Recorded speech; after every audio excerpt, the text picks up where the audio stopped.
આજની વાર્તા. હું જે સલાહ આપું છું એ અન્યને કેમ ઉપયોગી થતી નથી અથવા અન્ય એ સલાહ કેમ લેતા નથી. કોઈ સારી સંસ્થાની અંદર કોઈ એક માણસ કામ કરતો હતો વ્યવસ્થાની અંદર, અને એ સંસ્થા મોટિવેશનલની ભૂમિકા ઉપર કામ કરતી હતી. કોઈને કોઈ વ્યક્તિને સલાહ આપે, કોઈ દંપતીઓ ગયા હોય તો દાંપત્ય જીવનમાં કેમ રહેવું જોઈએ, કોઈ બિઝનેસમેન જાય તો બિઝનેસમાં કેમ કરવું જોઈએ, આ પ્રકારની એ સંસ્થા હતી. એમાં એક માણસ સારી પોસ્ટ ઉપર કામ કરતો હતો. કોઈ એક વખત એના એક ખાસ એના ગુરુ હતા, એમની પાસે જાય છે અને એમ કહે છે કે હું બધાને જે સલાહ આપું છું એ સલાહ એને કેમ લેતા નથી અથવા તો કેમ એને ઉતરતી નથી. ત્યારે અને તેણે પાછું એ પણ કીધું કે વિવેકાનંદજી છે, આ વાત પહેલાંની ઘણા વખત પહેલાંની છે, કે વિવેકાનંદજી કે કદાચ સ્વામી રામતીર્થ કે અન્ય કોઈ જે સલાહ આપે છે એ વાત તરત જ ઉતરી જાય.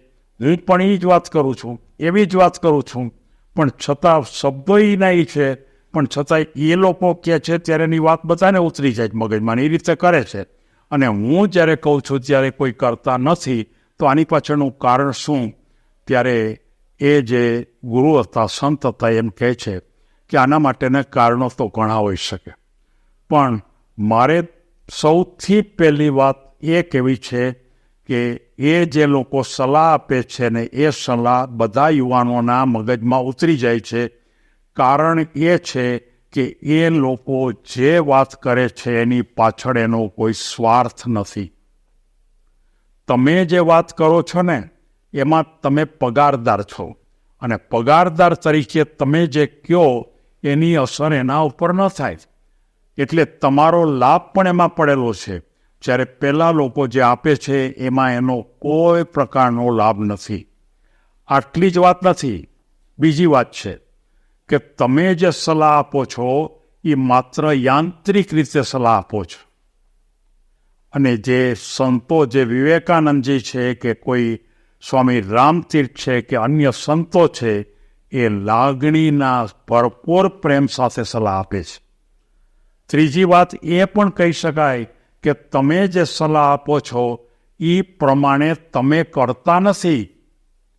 તમારે કોઈ એમ કહો કે તમારે વ્યસન ન હોવું જોઈએ, પણ તમારું પોતાનું વ્યસન હોય અને તમે એને સલાહ આપો કે તમારે વ્યસન ન કરવું જોઈએ, તેના મગજમાં ન ઉતરે.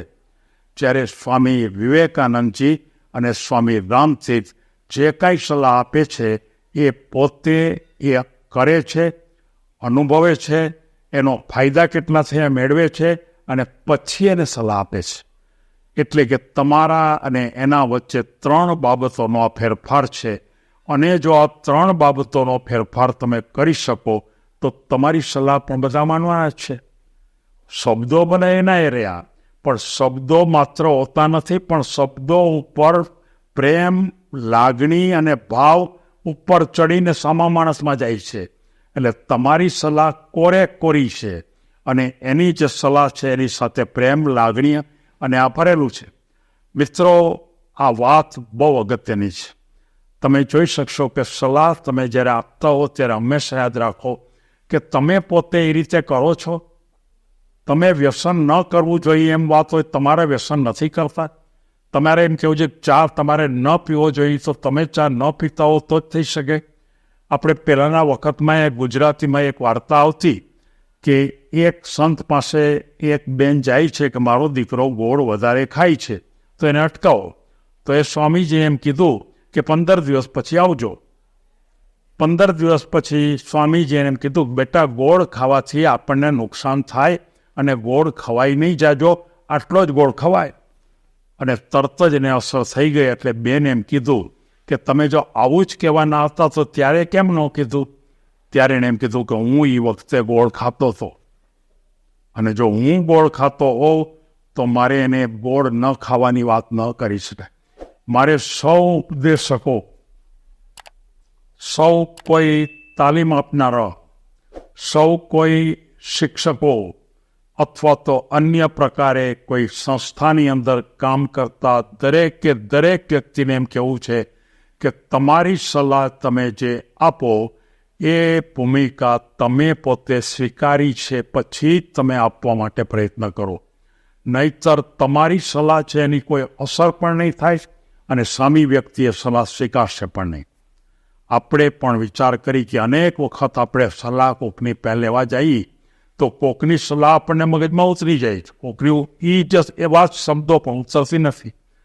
એ શબ્દ એ વ્યક્તિની સજ્જનતા, એની જે સત્યનિષ્ઠા, એની પોતાની જે કામ કરવા માટેની ભૂમિકા એ ઊંચાઈ ઉપર હોવાને કારણે એની સલાહ છે એની અસર મોટી થાય છે. આ વાત સમજાવવા માટે મારે સૌ યુવાનોને આ વાર્તા મારે કહેવાનો ને નક્કી કર્યું. સૌને ધન્યવાદ.